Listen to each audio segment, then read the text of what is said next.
Learn about another voice and culture of Taiwan with We Love Hakka. 现在就让我们一起加入客家风情，大家来讲客家吧。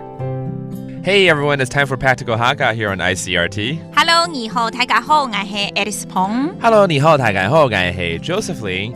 And you know when people get together, a lot of times we just talk about the weather. 其实很多人碰面的时候啊，不管是在台湾或在国外啊，其实如果聊不出什么东西，第一件事会聊什么？哎，今天天气不错哈。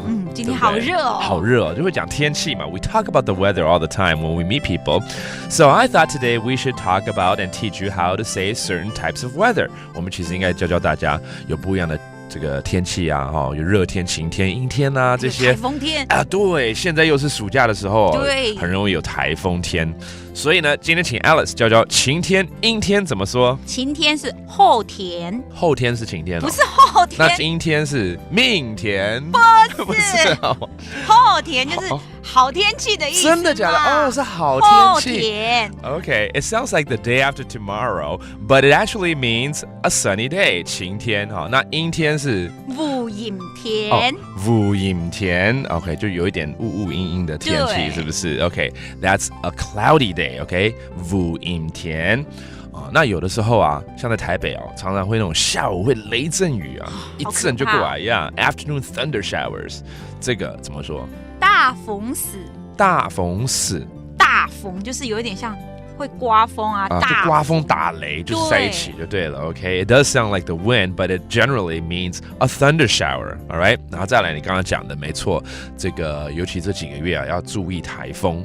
台风怎么说？风灾。就是台风是不是？对呀。OK, 风灾吗？对，是这个意思吗 ？OK, that's the typhoon in Hakka. 那海陆腔的台风，凤菜。凤菜。Okay, so that's a different dialect of saying typhoon.Well, let's go ahead and make a sentence out of one of these words right here. 最近每天都是晴天，怎么说？按旧当日都黑后天。按旧当日都黑后天。Okay, and that means lately it's been sunny every day.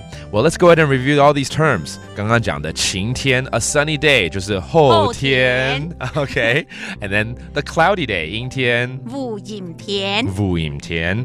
And then if you have a thunder shower 雷阵雨。大风死。大风死。And finally, typhoon, the typhoon.风财 And there you have it, all about the weather. And that does it for today's Practical Hakka. 什么台嘎？俺只说张来了。客家风情由行政院客家委员会监制。We Love Hakka has been brought to you by the Executive Yuan's Council for Hakka Affairs.